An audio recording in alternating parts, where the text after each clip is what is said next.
how to create labels in Gmail.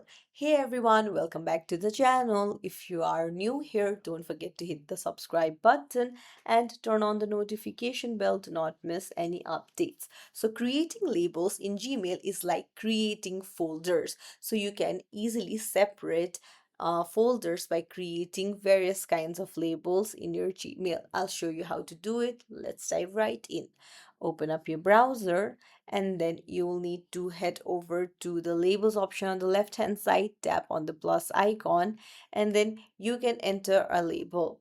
Like, let's say you want important folder, so you can just create it. You can even nest the label under another label, like you can select a parent, or if you don't want to, you can just hit create. And then uh, you can use another type if that does not work.